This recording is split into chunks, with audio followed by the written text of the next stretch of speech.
Coming up on Network Africa. Suicide bomber kills at least 18 police officers, wounding 15 others during a parade at a police academy in Somalia. Angola's President João Lourenço vows to fight corruption.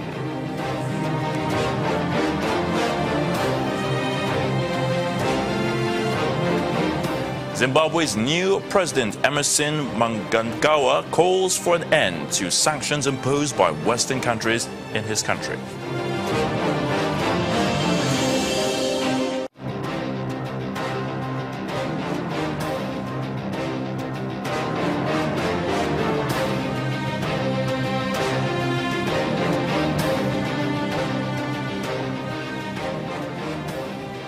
Welcome to the program. I am Ayotunde Balogun.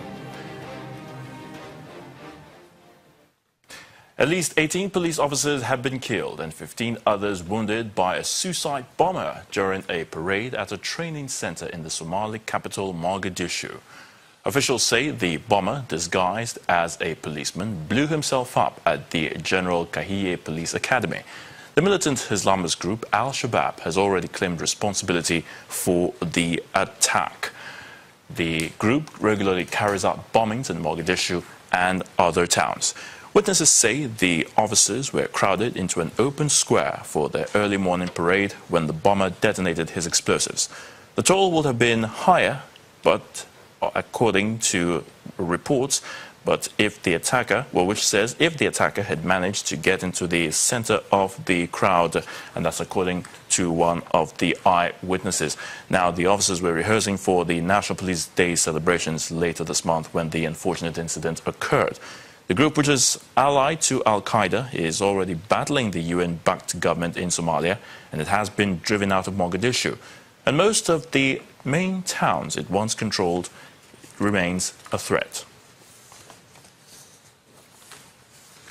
Now, joining us to talk more on this is an African affairs analyst, Declan Ihekari. Welcome to the program, Network Africa.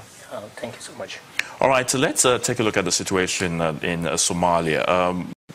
There's several rampant attacks on military installations, security operatives in that country.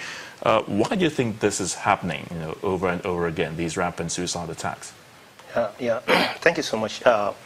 We shouldn't forget that Al-Shabaab, that is a known terrorist group in Africa, the most deadliest in Africa, has always tried to establish its control in Somalia.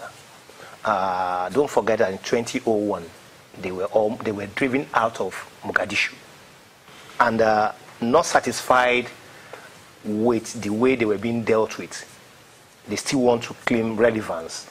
And that is why you see bombings here, bombings there, in order to make the forces of the African Union and the European Union to look weak and stupid. And if possible, that will give them relevance in taking over the government of Somalia, which is their main target. Their target is to establish their own government in Somalia. And the African Union, the Somalia government, and the European Union are saying no. So you are faced with different forces at this point in time.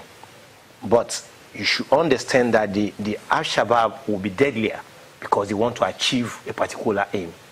And that's exactly what is going on. Now, we understand that the security situation definitely is in a very poor state, and the suicide bomber disguised himself as a policeman. What does this say about the security, in the police academy where this incident occurred? It baffles me, but it didn't baffle me much because even in Nigeria here, it happened some time ago where the police headquarters was almost bombed.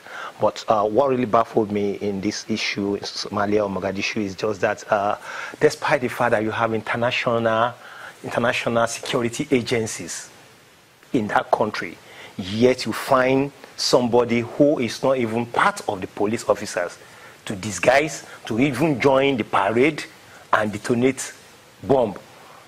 It shows the lackadaisical attitude of the officers at that point in time. And the senior officer should be called to answer certain questions, because it's a shame. It's a shame. It's like you have Mr. President now coming to maybe Ikeja or somewhere like that, and you find somebody who just disguised as maybe the CP of Lagos State, and people will just, you won't feel anything until he begins to act the contrary. So something is wrong there.